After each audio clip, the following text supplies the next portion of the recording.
Hi, I'm Siobhán Fletcher, one of the journalists up at Manx Radio, and welcome along to the latest edition of our newscast.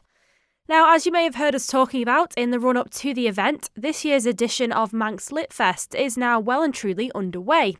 This evening, that's Wednesday the 25th of September, the island is playing host to an award-winning writer, environmental activist and Professor of Contemporary Fiction at Manchester Metropolitan University. Monique Roffey will be at the Erin Arts Centre tonight from 7:30 to discuss her latest book, Passiontide, and how fiction is an important tool to tackle big topics. Earlier today, I sat down with Monique and Fiona Gell, who's brought her over to the island for Manx Litfest, to find out a little bit more.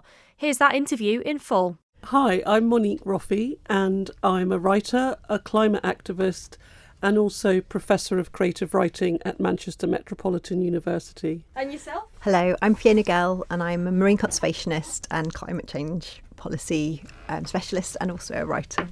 And we spoke recently, Fiona, actually, didn't we, about the series of workshops you're running. But tonight we've got kind of an exciting thing that's brought Monique over to the island. So can you tell me a little bit about, tell me what's happening this evening, first of all. This evening I'm going to be reading from my new novel, Passiontide, which was published by Penguin Random House at the end of June.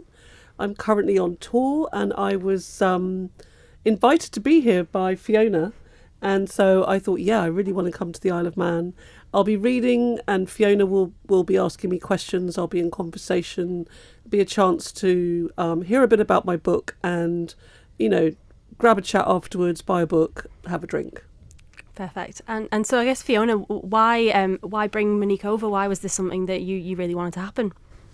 So I've been very focused on climate change for the last few years, and also on writing. And I think I'm really interested in how writers and artists more broadly can help people engage with climate change and help people think about how we do build a better future and tackle the challenges about climate change and the ecological emergency. So I got to know Monique through doing a writing course when I was writing my book about the marine environment, and I was aware of her work with Writers Rebel and in mobilising writers to help with climate action. And so it was a brilliant opportunity to get somebody who's really a leading figure as a writer and also as a climate activist to come and speak to people here who, I know there's a lot of people on the Isle of Man who are really passionate about climate change and making a real difference locally and internationally, and also a lot of really keen writers who will be able to benefit from Monique's visit. I suppose tonight then it's tackling those questions then of how you put those themes in your work. Simply, from reading the book as well, these are massive topics that you're tackling. So how do you actually weave them through a narrative in a way that's accessible for readers, I suppose? Well, I think, first of all, Passiontide is not a climate change novel. Mm-hmm. It's about something very different. It's about femicide, which is a global phenomenon. But because I've been active in Extinction Rebellion for several years, a lot of the activism that I witnessed and took part in and even helped plan has gone into Passiontide. But I think what fiction can do that watching Channel 4 News or News at 10 can't do is it can activate our heart into and galvanise us into activism. I think too often we hear about three women being shot dead by a crossbow, or an athlete being burnt to death by her partner, or we see something happening in France, some terrible rape case, or we hear about what's going on in Lebanon, or we disassociate. We disconnect from all the big things that climate change, all of the big things that are going on. And I think through fiction, the opposite happens. We actually connect. We invest. We're emotionally engaged and involved. So I think this is a really good way to get people on board. And how do you kind of, I suppose, pick the topics that you want to tackle? Like you say there, you're right, I think we're quite desensitised. I read the news often on Manx Radio every day, and the international news, it's usually a stream of horrible things. But you read them and then the next day it's another stream of horrible things. So obviously Passiontide is based, it's loosely inspired by a real story. Can you tell me a little bit about that and why that maybe stuck out to you, that this was something you wanted to touch on in the book? Well, it is based on a true story of a young woman who was killed in Trinidad back in 2016, and there was an enormous protest at the time, and it brought about the downfall of the mayor of Port Erin. But after that, it sort of things went back to business as usual, and this woman really stuck in my my memory, and my, I didn't stop thinking about her, and more women have been murdered and femicided since in horrific ways. And I mean really horrific ways, like this athlete who's been burnt. And so I kind of wanted to write something to inspire the next gen of feminist activists in the Caribbean, in Trinidad in particular, and to sort of hand over some kind of blueprint, like, hey, it is possible for us all to get together. Misogyny and gender-based violence, femicide, it affects us all. We're all here. There's not one particular type of woman who faces this worse than others. We all know what it's like. This is something that I really wanted to write about and bring alive for a generation, your generation. Mm-hmm. I feel like it's one of those things. I feel like I'm jumping in on some of the questions Fiona's going to ask later, really. But I mean, when you're reading it, it's shocking, but also not. It doesn't shock when you see that in the news so often. For example, when you're reading the book and your character of the mayor in the book says those things about carnival and how, the women were almost asking for it is the thread of what he's saying. Yeah. But then you look up the story that has inspired you, and it's pretty much what was said. What he said, yeah. So, you're reading this book and you're like angry and shocked reading it, but then find out actually it's rooted so much in truth. So again, how do you, that inspiration of taking from real life, actually, are you often shocked by how much happens in the real world that then you can literally transplant into fiction because it's actually not that out of this world that it's happened? Yeah. I mean, obviously, I couldn't quote the mayor directly, even though he's actually dead, the man who said that. So just to give some context, when this young woman was found dead not long after, the mayor of Port Erin basically victim blamed her and said to all women in the Caribbean or in Trinidad, you have to take care that you don't get molested during carnival time, which was why there was such a massive outcry. But, that was in 2016. I feel like that old woman that you see with the sign that says, I can't believe we still have to protest this shit. That woman who's still there, and I'm speaking to you, I'm almost 60, you're, much younger woman, and I'm like, keep it up. And also something about feminism not being a 20th century phenomenon. Like, I think if we're not careful, we could end up like what's happening in America. We can't take our rights for granted. Look at Meryl Streep's been talking in the UN about the Taliban. Kamala is facing Project 2025 in America. They've repealed Roe versus Wade. I mean, this is happening right now. And yet I think there's this kind of sleepover happening with feminism. It's as if it was a 20th century thing. Your generation don't need it anymore. You are a feminist. You could, we can switch off, which just isn't the case, sadly. Mm-hmm. And like almost that idea of, like you said, the story being based kind of on a true story, and then there was this uproar and now it's died down again. So the power of fiction to really like keep these issues relevant and also just keep the conversation going. Do you find it's also important to, obviously you're from Trinidad, and then you're using your cultural, I suppose, background, but also amplifying those issues for a UK audience, I suppose, in a way as well? I think it was important for me to make the point that this isn't just happening on a small island. It's a global phenomenon. It's happening here. Like I said, not long ago, a man shot 3 women dead with a crossbow. The statistics tell us that 1 woman every 3 days is murdered in the UK. Okay, 1 woman every 3. Then the domestic violence data and statistics is also 1 in 3. assault against children. These are kind of endemic, hidden, mundane, everyday crimes that are happening in UK households across the country, which we don't like to talk about, but they're really mundane and they're everywhere, but we don't talk about them. So when these things do happen, we keep quiet. And the keeping quiet is a big problem. I suppose from a writer's point of view as well, I mean, often we use fiction to kind of escape from the world. You're actually using it to amplify these issues, and we're going to touch on the climate crisis as well. Yeah. But how do you then switch off when you're writing these intense, very rooted in truth stories? How do you then, can you step back from it, or is it just constantly in your mind? Are you thinking of the next project and what you want to talk about? Well, I am writing another book, but I do see that fiction has a place in the world of activism. So this is really a protest novel. There have been loads of protest novels. There have been novels about climate activism, about all kinds of activism. Novels tend to be political vehicles also.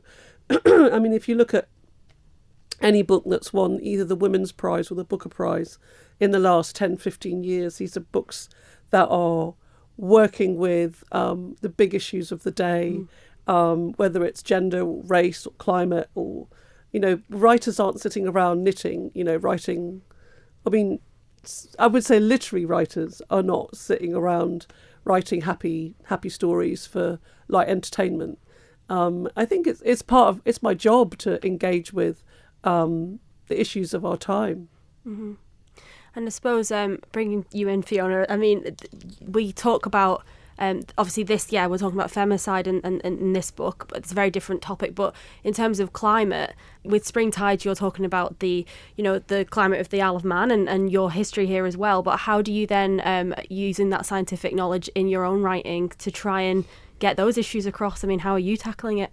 Yeah, I think this is, there's a lot of parallels with the, communicating climate and environmental, the climate crisis and the ecological crisis, in that, we are, we've got all the information and we're fed all these news stories about terrible things that are happening in terms of, losing habitats and the very visible effects of climate change that we're seeing already, but we don't really talk about it enough. And I think that's sort of the way that we can use personal stories to help people go beyond the news stories and actually think about their own role in changing things for the better in terms of climate change, and also when you start thinking about the next generations and what life will potentially be like for them if we don't start really acting in earnest.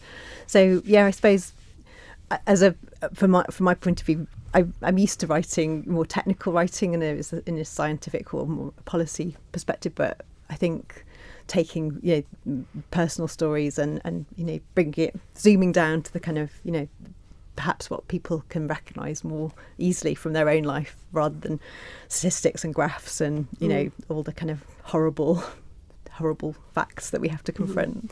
Yeah, I mean, there's an accessibility to it, isn't there? I mean, like I say, covering the news every day, but then oftentimes, people will watch a David Attenborough documentary and come away with, oh, that's awful, but then what does it stay with them? And then books, you say, like a lot of the Booker Prize, for example, I think one I read recently won the Booker Prize was Prophet Song, which is about like quote unquote illegal immigrants coming across in small boats. Is essentially the core message of that book is, look how easy this could happen anywhere. So there's these topics, the massive topics that you can grapple in fiction in a way that makes it more accessible. I guess, switching a bit for tomorrow, you're doing a workshop. Are these the sort of things you're going to try and talk to the students there about? Like, how do you, and I suppose in your role as professor at Manchester Metropolitan University, how do you grapple these big, massive topics into creative writing then? Well, it's interesting. So tomorrow's workshop is titled Thinking Like a Mountain. And I'm going to be using as a springboard an essay written by an environmentalist called Aldo Leopold. And he wrote a really famous essay called Thinking Like a Mountain. And it's really an account of him killing a wolf and having a real thrill of killing the wolf, but also having a very big aha moment and insight, because wolves are predators, but at the same time they have their place in the ecosystem. And mountains without wolves get deforested very quickly because the deer that they're killing eat the forest. Right. So there's this. So it's all about not thinking like us, individual, omniscient heroes, that we're here to save the world and save the climate and probably use a gun and shoot everything, and not understand the complex interconnectedness of our entire planet, of which we are very much part of, but we are causing the sixth mass extinction. So as writers, we need to start rethinking the narratives that we are currently engrossed in. And so we're going to be talking a little bit about the idea of this hero. Is it time for a new hero? Is it time to rethinking, rewilding fiction, thinking like a mountain, thinking like a woman, thinking like a river, the sea, rethinking like the community. Is it possible that one man with a gun isn't going to save the world, or the community? Is it possible that the community is going to save the community? So tomorrow we're going to be looking at these ideas of like, how do we rethink who the central characters are? If really, I mean, there's a horrible turning point here, because we all think of ourselves as heroes of our lives, and we think of ourselves as sort of sympathetic, worthy people. But unless we start to think like a mountain, like nature, and start to like flip our point of view, we do have to ask ourselves how sympathetic and heroic we are. Mm-hmm. So that's a taste of what we're going to be talking about tomorrow, and there'll be some field work, and there'll be some immersion in nature, there'll be some meditation. So you're just going in with the easy questions for them all, and that's basically it, isn't it? I mean, there was an interesting phrase you said there of rewilding, sort of as you're writing. I mean, that sort of thinking as a community as well. I mean, the big thing now on social media as well is everyone's got main character syndrome, don't they? Like everyone's the main character in their life. So I don't want you to give too much away, but you're going to basically be trying to widen that perspective then, essentially, with the writers. Yeah, and there's a long history of rewilded fiction, and we do teach it and talk about it on our green writing module over at Manchester Metropolitan. But we talk about, books that have been around that don't have necessarily human protagonists. The Call of the Wild, you name it. There are loads of people who've tried to rethink without anthropomorphizing nature, but to try and put nature as a central protagonist, and to wild fiction, to invent language, invent points of view, think closer to nature as opposed to separate to nature. So that's all going to be part of tomorrow's workshop. Mm-hmm. I feel like I could talk to you for hours about this. Joining us? And yeah, definitely. I mean, even like that. I mean, when I did my year abroad in uni, I studied in Calgary, and we studied a load of Margaret Atwood, obviously, because I was in Canada. Wilderness Tips is one that's very much about like backwater Canada and what it's like, So. Yeah.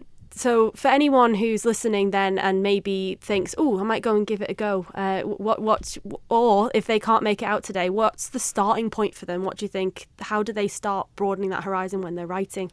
Well, I think you can think about listening to nature, listening deeply, going into nature, spending time, maybe 10 minutes, maybe 20, walk. Get out of your car, get off the road, get out of your bedroom or your living area. I mean, we're on this incredible island here. It's surrounded by, you're in deep nature, but go and listen, and maybe even take your phone and record nature and listen to what nature sounds like at night. I live in London, but where I live, there's lots of canals, and on the canals there's lots of birds. So we have geese, ducks, swans, you name it, little ducks, all kinds of things, terns, all kinds of things. Anyway, but if you walk around at night in London, they're all asleep, and they're asleep on the river, and you can see these little bobbly things everywhere, and it's sleeping nature. And I mean, I think we need to start paying attention. Funnily enough, you mentioned the writing in nature. I'm to Fiona. You're in the middle of a series of workshops here on the Isle of Man, which we talked before they got started. Basically doing exactly that, really. It's all about writing by the sea. How have they been going so far? And I suppose, is that in essence what you're trying to do with them, with the writers who come along to those workshops? Yeah, I think we've had 2 so far, and it has been great to get out onto the shore, and particularly in both cases so far, we've been able to do a little bit of rock pooling, and I think that is a really good thing that we can do on the Isle of Man really easily. That if you go down the shore at low tide, you suddenly get this glimpse under the surface of the sea, and I think just being able to do a little bit of that, and then we go straight back and do a bit of writing around that. It's been really lovely to have that chance to do it, and I think it is, even though we live so close to all this here, it's so easy not to go out and do that when you get the chance on the Isle of Man. I think the other thing that has really come out of doing the workshop is just that kind of thing, as we've been talking about just now, about connection, about how that if we start thinking about how we're connected to the sea and how what we do impacts the sea and how the sea, all the kind of good things that the sea does for us, then that's come out a lot already in the writing that people have done and in the discussions that we've had, that seeing ourselves as part of nature and a part of a marine ecosystem, it's such a healthy way to think, and it does make you approach things in a completely different way. So no, I've loved the workshops we've had so far. The people that have come along have been a mixture of people that really love writing or just really want to learn more about the sea, and we've had such exciting conversations about marine life and being on an island, and how we can use writing and our knowledge to build a better future for the island, and also think outside the island about our role in the world as well. So no, there's still spaces left on the remaining 8 workshops, so it'd be great if people still want to sign up, they can. Perfect. If anyone's listening and they want to book on this evening, there's still tickets available at the talk at the Erin Arts Centre. That's tonight at 7:30, and tomorrow morning as well. That's at Port Erin in St Catherine's Church Hall at 10 a.m. that writing workshop. That's right. All the details are at Manx Litfest's website. And thank you very much for your time. Do you think I've missed anything you want to add? I just have to say we're very grateful for the Isle of Man Arts Council for underwriting these 2 climate writing events, so we're very grateful for that support. Spot on. I feel very grateful to be invited up here. It's wonderful. If you want to come to the workshop, please bring pen and paper, laptop, anything you'd like to write on. And I think it might rain tomorrow, so waterproof clothing. We're going out into nature. Love that. You can be out in the rain on the Isle. I suppose actually before you go, how have you found the Isle of Man? Have you enjoyed it so far? I've been up into a stone circle. Oh yeah. Tramping through the gorse. We've seen seals. And what else have we seen, Fiona? And we've been to the Viking burial at I went to the Viking burial, and we're now off to see some Celtic crosses. And so, I'm enjoying it. Yeah. Perfect. Hopefully you can go with some inspiration from the Isle of Man for future novels. Yeah. Oh, brilliant. You never know. Thank you for making it to the end of the Manx Radio Newscast. You are obviously someone with exquisite taste. May I politely suggest you might want to subscribe to this and a wide range of Manx Radio podcasts at your favourite podcast provider, so our best bits will magically appear on your smartphone. Thank you.